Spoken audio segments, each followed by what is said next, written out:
The NHL season is underway, 7 games in already in the past 2 days, and we're breaking down all the scores, looking at some predictions, and making some final hot takes going into this season. I'm Noah Bedores with Noah Seuss and Jack Rizzo here for the Dump and Chase podcast, presented by the Hoosier Network. Jack, Noah, how we feeling? I'm feeling great, honestly. I've been really looking forward to the start of this hockey season, and I'm excited to talk some puck with you guys. Jack? Yeah, feeling great. Not my team hasn't really done that good to start the season, but it's early in the season, and we'll just have to see how the rest of the season goes. Yeah, we'll get into that a little bit later in the show, but first, I want to talk about what Noah and I agreed it was the most exciting game thus far, and that was last night's game where the Kings took down the Golden Knights 6-5. Noah, what did you think about this shootout victory for the Kings? It was really impressive because we saw them struggle versus the Avalanche in that first game. Mm-hmm. They were down early, and they really bounced back in a big way. Yeah, for sure. I think the big issue that we have seen, because the Kings are the first team to play back-to-back. They've played both nights in this sort of dual opening nights for the NHL. Going 1-1, they use both their goaltenders, which is typically what you're going to see in a back-to-back, giving up a total of 9 goals in just 2 games, which is very concerning. The offense showed up in game 2, but the goaltending has been a massive issue. I feel like for the Kings, goaltending has always been a major issue, goaltending and defense. So what do the Kings need to do from here to improve? Every year we have this talk about the Kings' goaltending and defense. Yeah. It's hard to play a back-to-back against the 2 best teams in the league, and next they do have Winnipeg on their schedule. That's a tough 3 games to start the year. Really tough 3 for the Kings to open up.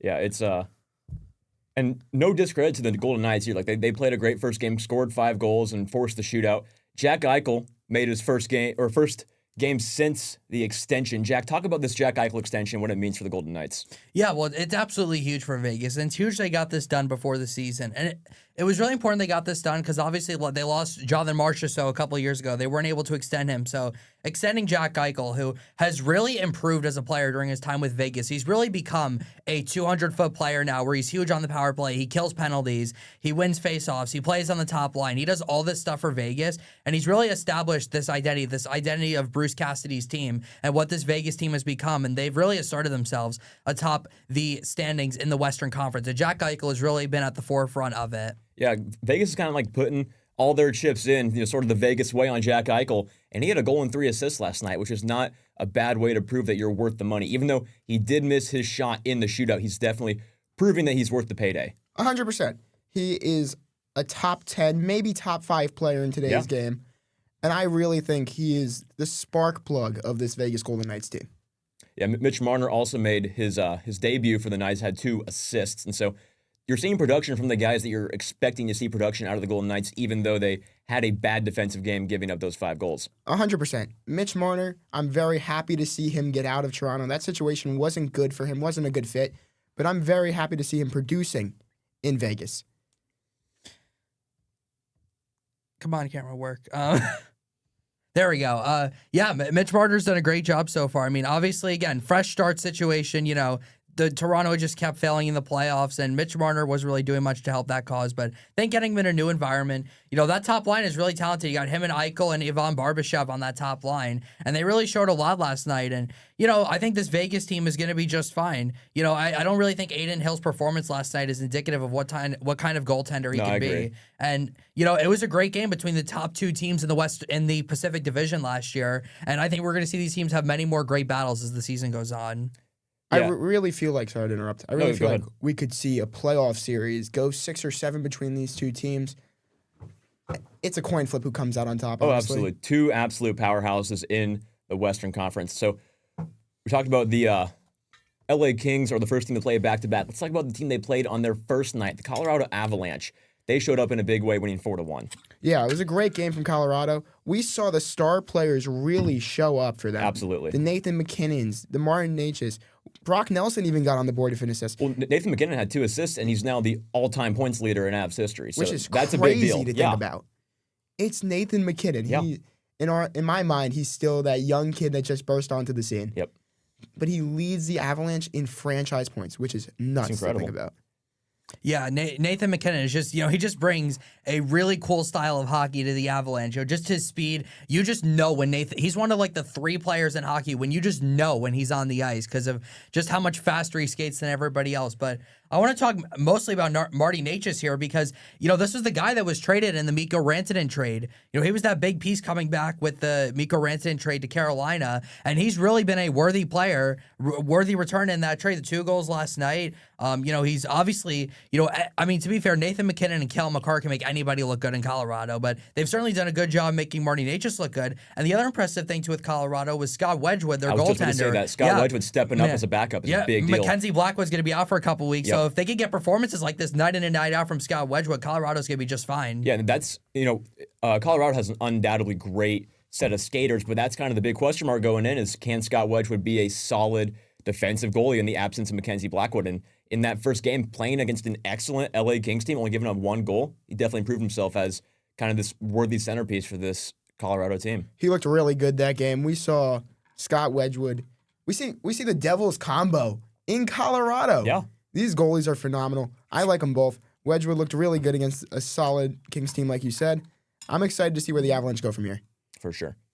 Yeah, totally agree. I mean, Kings are a really tough team. They play a great style of hockey, kind of reminiscent of those teams in the 2010s that won the Stanley Cup. Their aggressive, forechecking, two-way style, but Colorado had an answer for it. And not only that, they just dominated the game. I mean, the Kings scored 1 goal with like a 2-man advantage, and that was their only goal of the game. Yeah, it was excellent work by the Colorado Avalanche. Definitely going to be a force to be reckoned with in the West. Let's stay in the Western Conference, but go north of the border.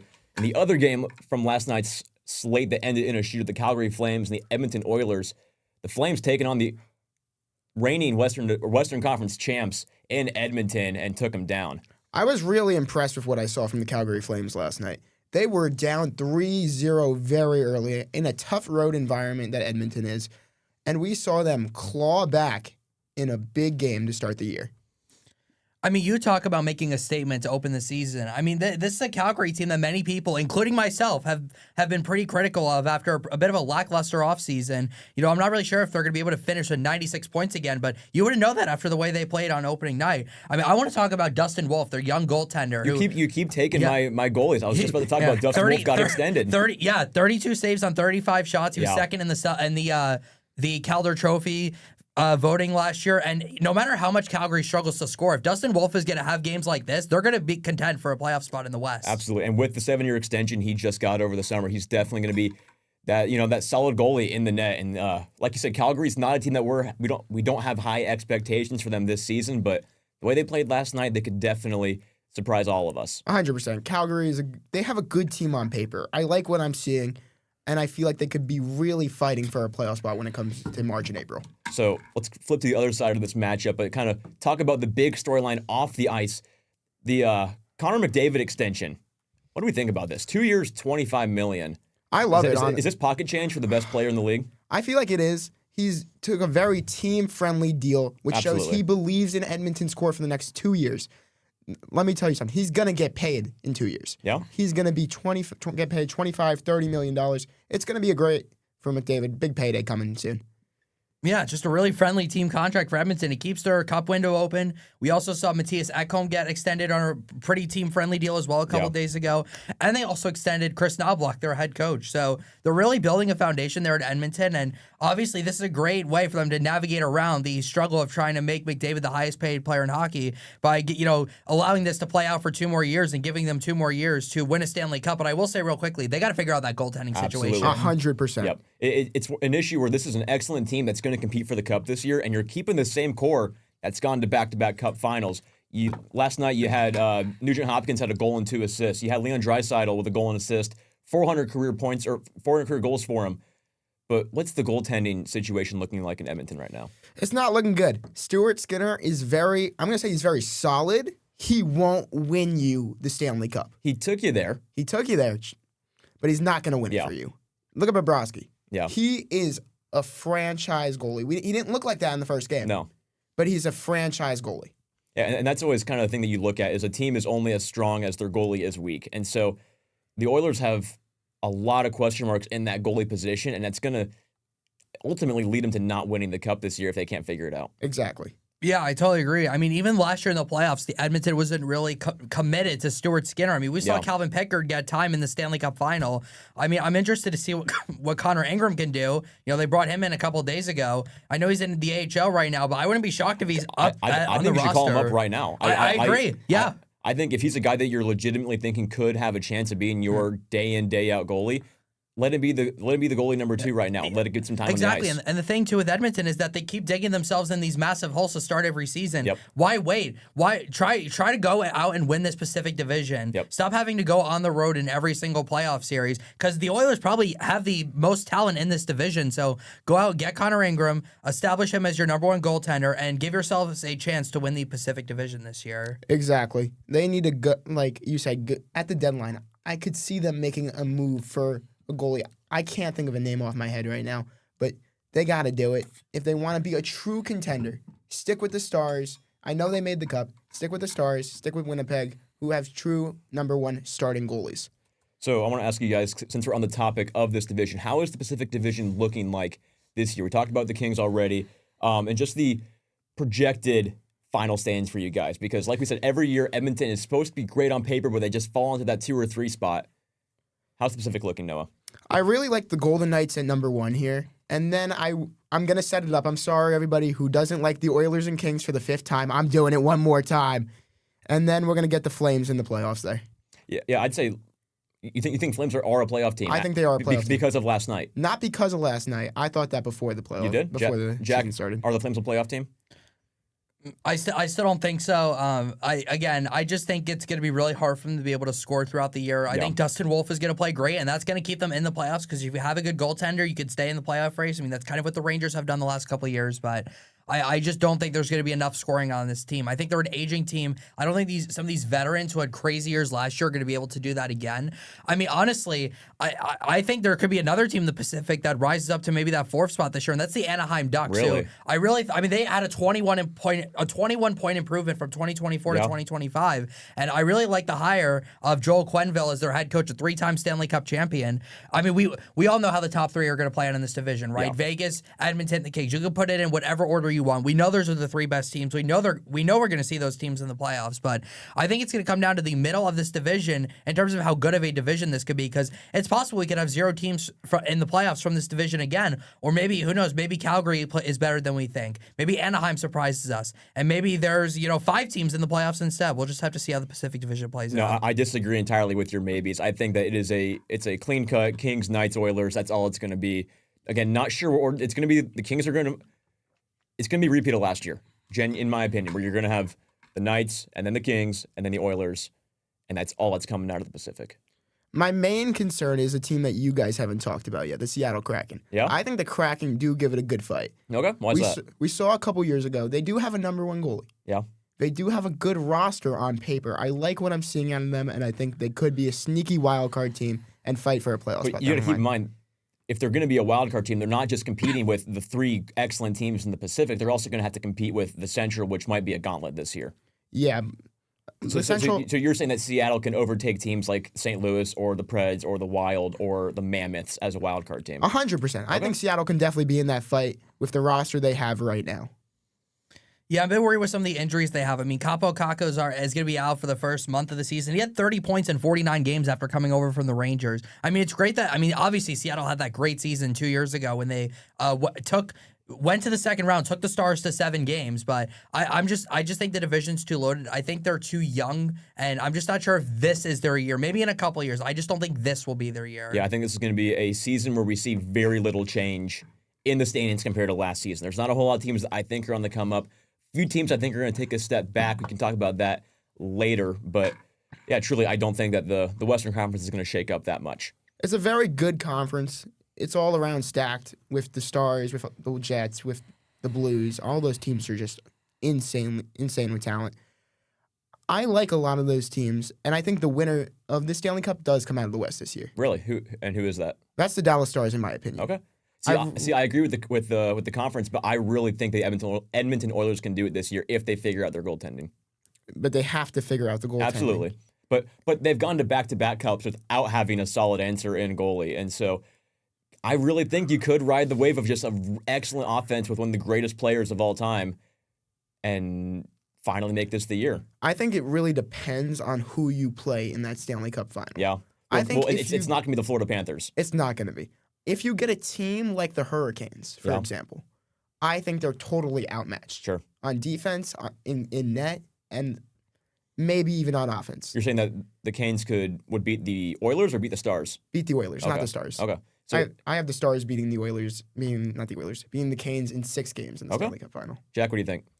Yeah, I mean, I definitely think that I agree. I think both of you have good points. I mean, again, if Edmonton can find their number one goaltender, sometimes you do it midseason. I mean, look at Pittsburgh with Matt Murray in 2016 or St. Louis with Jordan Binnington in 2019. Yeah, absolutely. Sometimes it's just about, sometimes you find your guy in the middle of the season, and I could see Connor Ingram easily being that guy.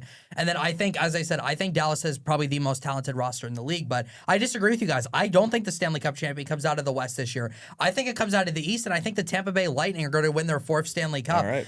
I just really like the top-heavy talent on this team. I think Nikita Kucherov is super underrated. You have some nice supporting players around him as well. Jake Gensel and Andrei Vasilevsky both saved their best for the playoffs. Yeah. You know, Tampa Bay has the problem or doesn't have the problem that Edmonton does, where we know their goaltending is going to be great. We know that Vasi saves his best for when the playoff comes. And a big reason why I'm picking Tampa Bay to win this year is because of the trade they made for Oliver Bjorkstrand from Seattle, because I think he's going to be able to be like that Steven Stamkos that they've been missing on the power play, that right-handed shot. He has a career high of 57 points. I think he easily tops that if he's on the top power play unit with all those studs there as well. And, you know, John Cooper's a winner. We saw it in the Four Nations face-off last year with Team Canada.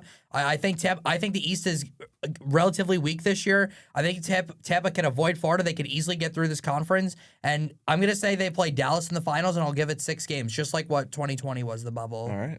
I really like Tampa on paper. They're a really good team all around.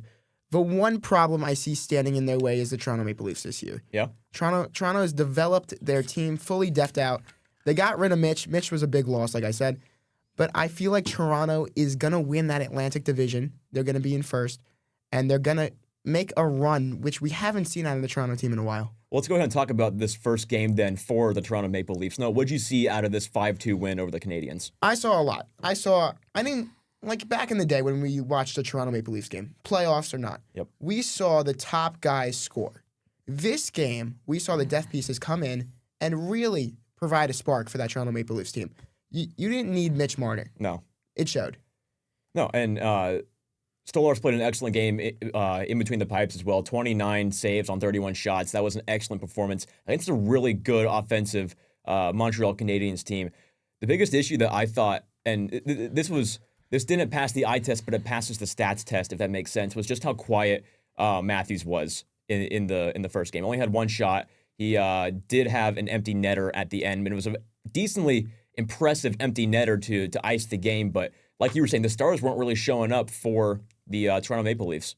Yeah, I agree. I mean, I think this is what Montreal's strength, though. I think the blue lines are their strength, and they did a great job shutting down Matthew Nyes. I mean, you add Noah Dobson to this blue line core, and this is one of the most talented blue line cores in the Eastern Conference. Lane Hudson, the reigning Calder Trophy winner. You got some nice veterans in there like Mike Matheson. But going back to Toronto, I was really impressed with how they shut down Montreal's top line. Yeah, absolutely. I mean, Montreal's top line was -3 on the night. Yep.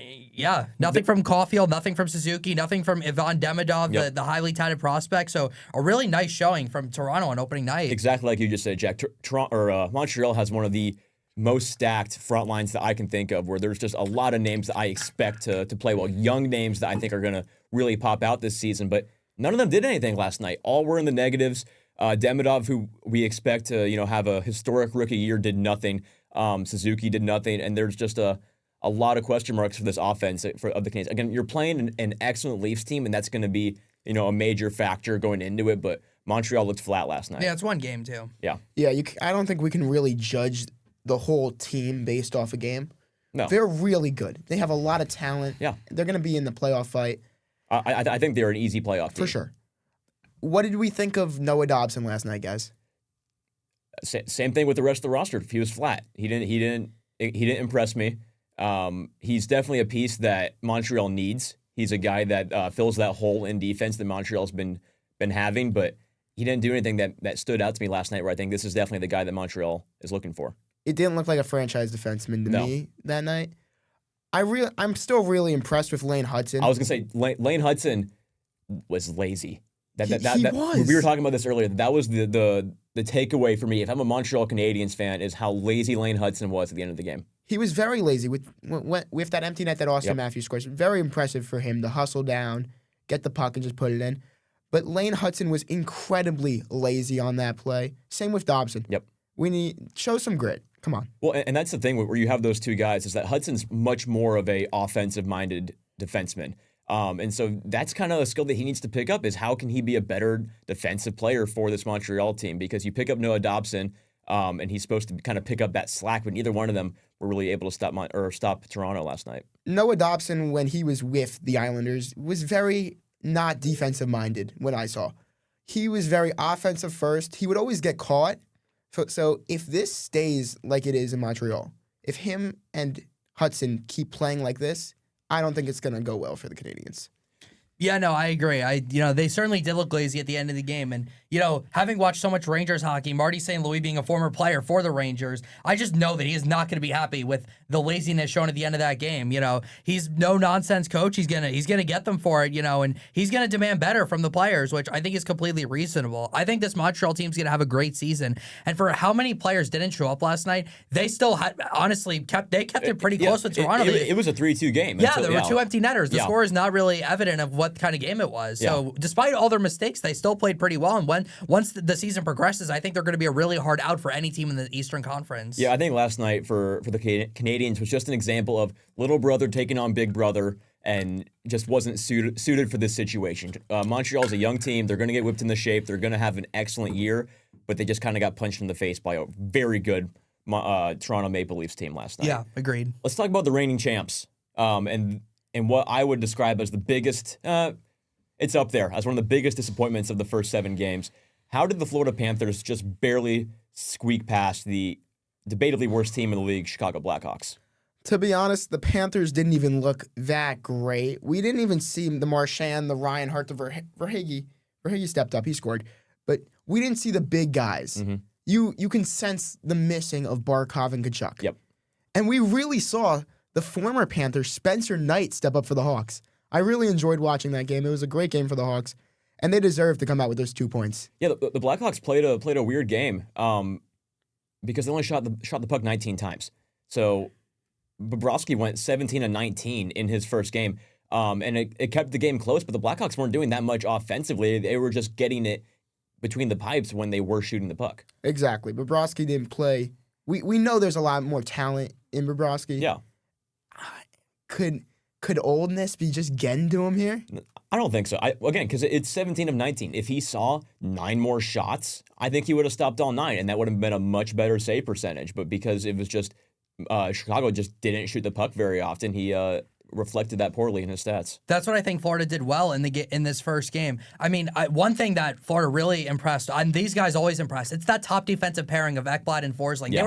They were +2 on the night. They don't give up anything when they're on the ice, and they were the difference in this game. That's the difference in this game. And obviously, but I think Bobrovsky will be just fine. But one thing that was good about the Panthers is the final 2 minutes of the game, where Chicago can establish any time in the offensive zone. Those final 2 minutes, they just completely wore them down. No. I mean, yeah. Spencer Knight didn't even come off the ice until about a minute left in the game. They couldn't even get the extra attacker on. But when we're talking about Chicago, we have to talk about Frank Nazar in the game he had opening night. Yeah. He had a goal and an assist, and I think he has a chance to be, help the Chicago team maybe take a step forward this year. It's not going to be easy in this division, but we're talking about Frank Nazar, Connor Bedard. Which one is going to be the guy to take this team forward? I think Frank Nazar is the clear choice right now because he's had more production in this game and last year as well, and I really like this young player that Chicago has. Yeah, Bedard only shot the puck 2 times last night, which is not what you want to see if you're expecting him to, kind of take that offensive workload. If you're a Chicago Blackhawks fan, the biggest issue for them offensively,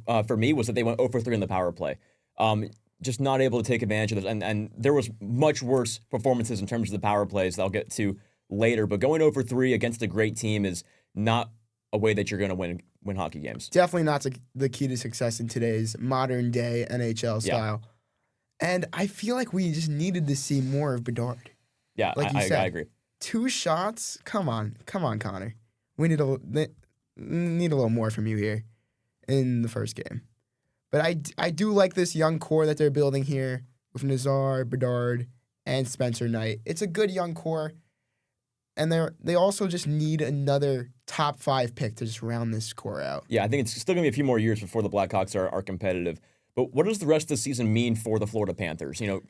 The injuries are obviously an issue, but how are they gonna fare in this tough division they're playing in? Well, we're gonna have to see, some of the younger guys step up. I mean, I think one of the biggest names to keep an eye on is Anton Lundell. He's gonna be in that top 6 now with Sasha Barkov out for 7 to 9 months. Possibly the whole season. The one reason I trust Florida to stay in it is because Paul Maurice's style is very adaptable. Yeah. I mean, we saw how quickly guys like Brad Marchand, Seth Jones, Vladimir Tarasenko, how quickly they adapted to his It's very plug system. and play. Where Yes. you can take guys in and out, and it's going to be the same team. It's very plug and play, and Florida's style of hockey, it's just a winning style where you're just as aggressive as possible on the forecheck. You're physical, you kill penalties, and they did that just fine last night. Obviously they're going to need some more 5-on-5 scoring, I think, as the season goes on. But as long as Paul Maurice is there, and as long as they don't lose any more key guys until because Matthew Tkachuk will be back in December, or we think he'll be back in December, right. So that's not too far down the road. And I think if they have either one of Tkachuk or Barkov back, I think this team will be just fine. So if Tkachuk is coming back, do you think that Florida still needs to make some trade deadline moves before the postseason? They do. They absolutely do. Especially at the center position. I mean, Barkov could obviously come back in the playoffs, and I wouldn't be shocked if he does. He's as tough as nails. But if you have some of these centers, even if it's like a second or third center, it doesn't have to be like a crazy trade. Just bring in an above average guy, plug and play player, put him in Paul Maurice's system, and Florida's going to be just fine. As I said, as long as Paul Maurice is there, as long as Sergei Bobrovsky, doesn't, as long as Father Time doesn't get to him, I think Florida will be just fine. I could see like a JG Pageau going from the Islanders to the Panthers. That would be a good center to get in because he kind of plays like a Barkov system.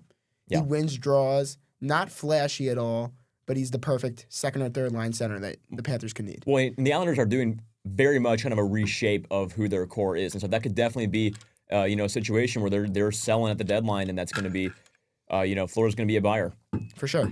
I 100% believe that Florida is going to be in that mix, even with the core being not there.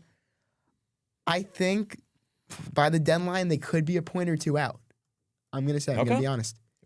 Florida's going to be a point or two out. At the deadline. I am not against that. I think it's a very tough division. I think Montreal's going to be good. I think Ottawa's going to be good. It's going to be kind of a bloodbath out there for teams like Florida who are not quite at that level of the Lightning or the Leafs. Yeah, for sure. I mean, I think as long as Florida is in the playoffs, I think they're gonna have a shot. I mean, we saw in 2023 they were the eighth seed. They were the eighth team to make the playoffs in the Eastern Conference, and they went all the way to the finals. Yep. I think for Paul Maurice's team, I think it's just to stay as healthy as they can throughout the year and just really survive the regular season. Once they get Tkachuk back, if they make a big trade, again, I think this team will still be in the playoffs because I think, as I said, I just think their style of hockey is just it's such a winning style of hockey, and they have more experience than some of these other teams in the East, which I think is going to help them. But we'll have to see how the season plays out because again, this is a great division, and we're going to see some of these younger teams like Montreal and Ottawa start to take step forwards this year potentially. So let's go ahead and get into Jack's least favorite part of the show, where we talk about the Pittsburgh Penguins defeating the New York Rangers 3-0. I really enjoyed watching this game. I think the Penguins showed a lot from this game. First game, new head coach coming in. Mike Sullivan, of course, on the other side. Huge game for the Penguins. We didn't see much of Crosby. No. We didn't see much of Malkin. Nope. Even though he had 2 assists. We saw a lot from the core. Blake Lizotte had a goal. It was a weird night at the Garden. Absolutely. Jack, you're the expert here. You watched the game closer than the two of us did. What'd you see? Yeah, just a complete lack of effort from the Rangers in this opening game. I mean, shout out to Dan Muse, former Rangers coach, gets his first win behind the bench there in Pittsburgh. Justin Brazeau with a 2-goal performance. Archer Seelovs has a shutout in his first game. Good for him, dude. Yeah, good for. I mean, Tristan Jarry has been their goaltender the last couple of years, and obviously there's been a lot of questions about his job security, and it seems like Seelovs might be the guy now there in Pittsburgh, but just a complete lack of effort from the Rangers. But at the same time, this team didn't really change anything from last year. Their top 6 is the same. No, yeah. Most of their defense core is the same. I will say the rookie Noah Laba, who had a really good camp in preseason, was probably the best player for the Rangers on Tuesday night at the Garden. But other than that, it was, really lack of showing for the Rangers. I mean, Vladislav Gavrikov, who he signed from the Kings for 7 years, he didn't really do much on the ice. I mean, he's supposed to be this big physical defenseman, and he kind of just looked weak out there. Had several bad turnovers. The top six really didn't do much. JT Miller, no show. He's kind of playing hurt, but why is he playing at the same time if he's hurt? This team has a long way to go, and it makes me start to think with the way they've been the last couple of years. I don't think coaching is the problem. I think Peter Laviolette might have just been a scapegoat, and the same could be said for Gerard Gallant, who was the coach early 2020s, was fired a couple years ago. Maybe this culture just needs to be reestablished. Maybe you need to get Chris Drury out as the GM, and maybe you just need to start rebuilding and get rid of this core who kind of has just built a reputation as, a soft core who maybe is just good enough every year to get into the postseason, but they're not really good enough to do much beyond that. Yeah, I think the biggest issue for the Rangers in this opening night, and it's going to be an issue that gets solved every game because it's not going to be a consistent factor, but Zibanejad had 7 shots on goal, made none of them. Lafreniere, is that how you pronounce it? Yeah. Yes. 0 for 6 on shots on goal. They're putting the offensive load on those 2 guys. Nobody else had more than 2 shots, and frankly, not a whole lot of guys are shooting for the New York Rangers. And that was even just watching the game. It's kind of the stereotypical as a hockey fan. You're watching and saying, "Shoot the puck, shoot the puck." The Rangers didn't do that much. And when they were, it was on those 2 guys. And so it's going to be an issue of just spreading the puck around, getting the offense working in more ways than one. I think this has been a problem specifically with Mika Zibanejad for a while. And I think a big reason is because Chris Kreider was his line mate for several years. So Mika Zibanejad's philosophy has always been to pass because Chris Kreider is one of the best in the league at tipping shots in the net. Huge on the power play, was a huge net front presence. Obviously, he's not in New York anymore. He was traded to Anaheim in the offseason, but I think, Mika Zibanejad just, again, I'm not surprised to see him go 0 for 7, considering that the last few years his mentality has been to pass, not to shoot. So it's a bit of a new philosophy for him, and I think it's going to take a while for these, the results to start going his way. And then, Lafreniere, when is he going to turn the corner? This is a guy who was the number 1 overall pick in 2020. The same draft, you had guys like Tim Stutzel, who was taken just a couple picks later. Obviously, it's understandable why Rangers fans are running impatient with Alexi Lafreniere and when he's going to turn the corner. I mean, he got a pretty big contract last year. He had that breakout season in 2024, but hasn't really done much outside of that year. So it's a question of when are they going to turn the corner? And for the Rangers team, it's a question of, are they going to get anything other than this top 6? The bottom 6 didn't do anything on Tuesday night. The power play was 0 for 2. They didn't convert any of their opportunities. The defense gave up a lot of, high danger situations to Pittsburgh. Igor Shesterkin can't do everything for this team as great as he is. They're going to need to get some more consistency out of these guys. And again, the Rangers have an opportunity in what I think is a weakened Metropolitan Division, but if they're going to play this boring style of hockey, they're not going to be able to win games, and ultimately they're not going to be able to make the playoffs if they continue to play like this. Well, and that's the thing about this Rangers team is that you're talking about New York hockey. Yeah, big market. Big market. You were a cup contender just a few years ago, and now you've stooped down to mediocrity. And keep in mind that this game was 1-0 until it came to empty net time. And so you were in a near stalemate to one of the worst teams in the league in Pittsburgh. If you're in management, if you sell concessions, if you are working for the New York Rangers in any way, this is a way to get ran out of the city. Exactly. You could see, I've seen so many guys get run out of New York.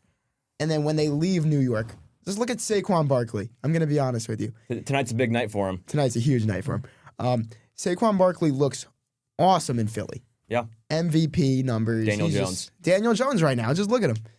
And look at guys even in baseball. I'm trying to think of an example. Guy that leaves the Mets and does or the great. Yankees. Zach Wheeler. Yeah, Zach Wheeler looks Cy Young before he gets hurt. Or you can do the opposite. Ryan Helsley goes to the Mets and is Yeah. Exactly. I mean, we have hockey examples too. I mean, absolutely. This is all close to you, Pavel Buchnevich, a former New York Ranger. I love Pavel. One of the best players on the St. Louis Blues now, and that's one of the many examples of New York Rangers players who have left and have carved out a career for themselves in other places. So again, I just think it's this identity. It's not even, they don't have an identity right now, and that's a problem. Like, that's why you bring a guy like Mike Sullivan in. And to be fair, it could take some time for that identity to be established. I don't really think we could judge it off of one game, but it just but it's also based on last year. Yeah, that's exactly, because they played exactly the same way they did last year. They didn't get anything from their bottom 6. Their defense was weak outside of Adam Fox. Igor Shesterkin can't do everything. As much as I wish he could, he can't. If the Rangers play bad enough, is Igor Shesterkin a trade piece? Ooh, No, I don't think anybody's trading for that good contract. question. Okay. $11.5 million per year for a goalie is a lot of It money. is, but Yeah. if there's a team that, like the Edmonton Oilers, who needs to figure out, and they're not paying a whole lot of money to their best players, could they take on that contract? Igor for Connor McDavid, I'll do that trade. I'm not saying you're trading him. I'm saying that you're filling in that cap space that you're saving by only paying McDavid a few bucks an hour. Well, the Rangers would love to clear up some cap space, and if they're struggling, I don't really think it'd be a crazy idea to trade, Igor Shesterkin. It's not like he's, this like 24-year-old goaltender. He's getting older, late 20s, early 30s, and you might want to, the Rangers are gonna, they might already be regretting giving him this contract, which they gave. I think they are. They gave it less than a year ago to this day. Yeah. And just seeing the season they had last year, they probably would be okay with moving on from this contract if the season plays out the way we think it's going to play. And there absolutely could be a team interested. It's just a lot of money. The Rangers would probably have to retain a pretty significant portion of his salary in order to be able to trade him. I want to look at guys like a Vincent Trocheck. Where was he last night? And JT Miller, too. Both averaging 20 minutes of ice time. Yeah. 0 shots for both of them. -5 combined.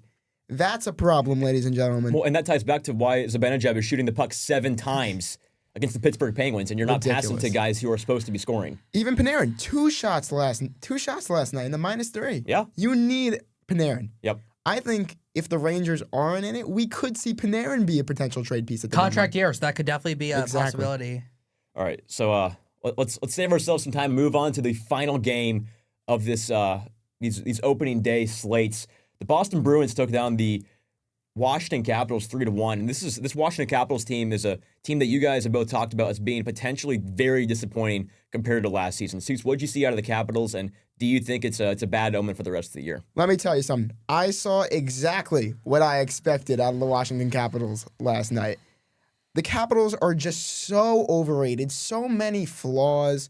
The team's getting old. Ovechkin didn't produce, and it's just the same story that I thought was going to happen before the season. I was really impressed with Jeremy Swayman last night. I absolutely. If you're giving out the Vezina right now, he's getting it. Oh, for sure. 1 goal allowed, 36 shots, 35 saves, just so impressive. And you saw the stars come out. Pasternak, a goal, 2 assists, just what you asked for if you're a Bruins fan. Yep. Well, and that's the crazy thing is that the Bruins won this game. They only shot the puck 21 times compared to the Capitals shooting at 36. That's when goaltending plays a big part. Logan Thompson didn't play his best last night. No. And with only 21 shots on goal, he is he underperformed, and it was not, the opening night that you want to see for a goalie that's supposed to be on this potentially cup-winning team. 100%. I do like the Capitals' young core with a Ryan Leonard and Henrik Lapierre.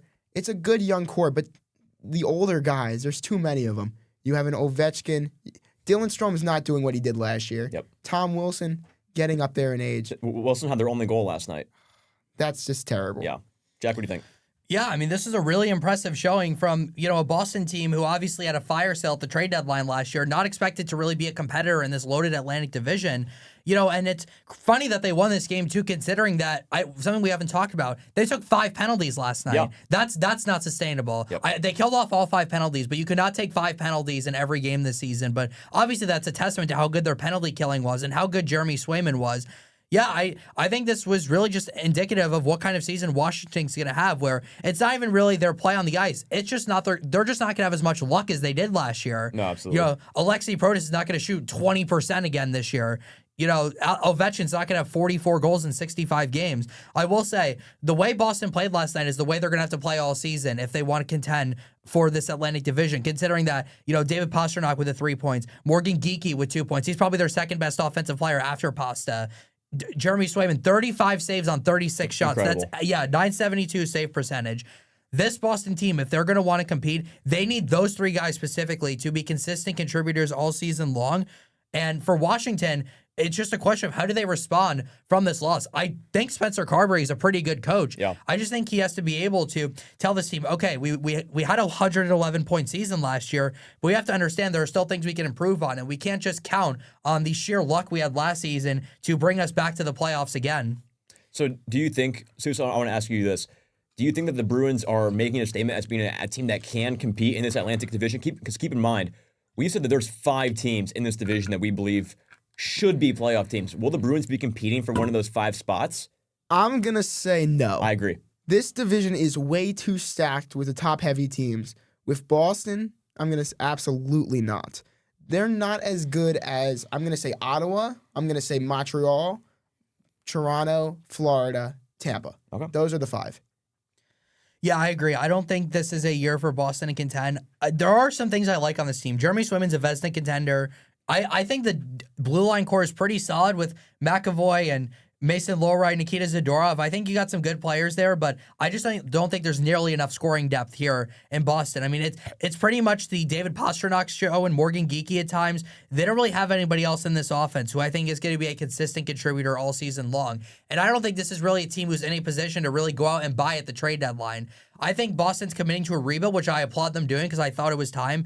I think it might just be a couple of years for Boston to be able to reestablish themselves at the top of this division. I think other teams are going to start to they kind of already have overtaken them, but they're going to establish themselves above Boston in this division for the next couple of years at least. All right. One more thing before we wrap things up. Actually, well, technically 2 more things, but I'm asking them at the same time.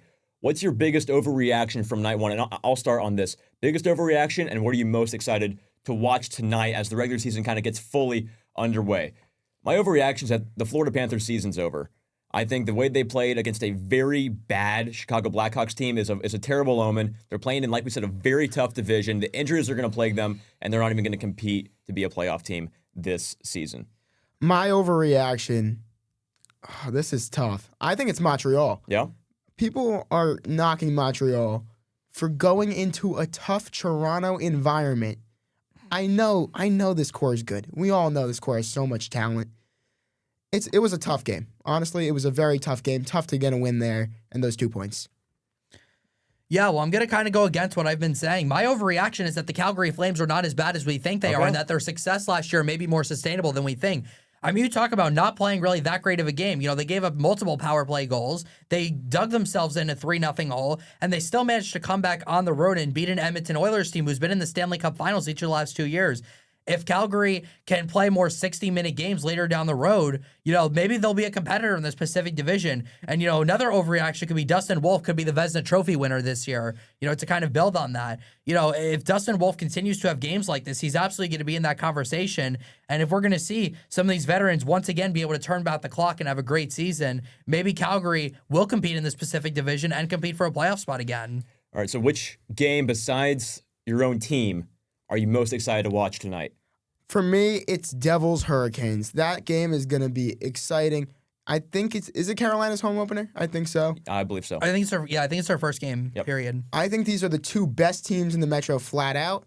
You're going to have a defensive battle, not many goals. I'm going to say like 3-1 Hurricanes. Okay. Is my final. Jack, what do you think? Well, I have a feeling of what you're going to pick, Noah, so I'm going to let you, I'm going to save that for you. All right. I'm going to go with Dallas Winnipeg. Okay. 8 o'clock tonight. It's going to be a great game between the 2 top teams in the Central Division last year. I mean, you could just name all the great players we have in this game. Kyle Connor, fresh off that contract for Winnipeg. Mikko Rantanen now beginning his first full season with the Stars. You've got 2 fantastic goaltenders going up against each other with Ottinger and Connor Hellebuck. I mean, Jake Ottinger, I just think of that Game 7 game in Calgary a couple of years ago. We're sure Dallas lost, but Calgary had 60 shots on goal in that game, and he only gave up 3 goals. You know, he just has the ability to compete in the playoffs when it matters most. And Connor Hellebuck is the reigning Hart and Vezina Trophy winner. So I don't really expect there to be a lot of scoring in that game. I think that's going to be a defensive-minded game, and I think whoever wins is going to establish themselves as the early favorite in the Central Division this year. How about you, Noah? Jack, what do you think I'm going to say? I think you're going to say St. Louis, Minnesota. I said we're not allowed to pick our own teams. Oh, that's right. Okay, so were you going to pick Dallas, Winnipeg? No, I'm saying Ottawa and Tampa. Oh, okay. I think that Ottawa has the chance to really be a surprise team in that division, but there's so many questions going into it, especially with Linus Ullmark. He's been inconsistent throughout his career. They said that he's been shaky during camp and during preseason, and so, you know, you're going into a very tough environment in Tampa Bay, a team that, like Jack, you said they're winning the Cup this year, right? Tampa, yeah. Tampa, yeah. So you're going against a very tough team in a very tough environment. But if Ottawa's going to be a competitive team, this is kind of a night where you can make a statement and prove that you belong in this division. 100%. I love Ottawa's young core. Yeah. And I can't wait to see what they do this year, coming off that playoff year. Yeah, I totally agree. Well, I forgot that since you can mention your favorite team, I mean, Minnesota, St. Louis, none of us mentioned. That's going to be a great game as well. 2 teams were in the wild card last year. maybe one of them asserts themselves in the top 3 in the Central Division. I strongly disagree. I think St. Louis is going to plow through the Minnesota Mile tonight. It's going to be a solid 7-1 victory for the boys in blue. Well, we saw what they did to Connor Hellebuyck last year in the playoff series. He was pulled from all 3 games there in St. Louis. And this game's in St. Louis too, so it's going to be rocking. Enterprise is going to be loud. It's going to be a tough environment. Can I mention one more game that I'm excited for? One more. I'm ready for Habs Red Wings tonight. Yeah. That's going to be huge to see how the Habs bounce back from a game like they did. It's huge for the Habs, not huge for the Wings. No. It is their home opener. Yeah, I don't think the Wings are doing much this year. You can't go wrong with an original 6 matchup. Okay, good point. I like that game a lot. The core, we'll see how the core bounces back. It's a young core against the Red Wings. Honestly, have a young core too. Yeah, it's going to be a great game. Honestly. I agree. So much more hockey to watch throughout the rest of the season. We're going to be talking about the rest of it every week here on the Dump and Chase podcast, presented by the Hoosier Network. I've been Noah Bodoris with Jack Rizzo and Noah Seuss. Thanks for joining us. We'll see you next week.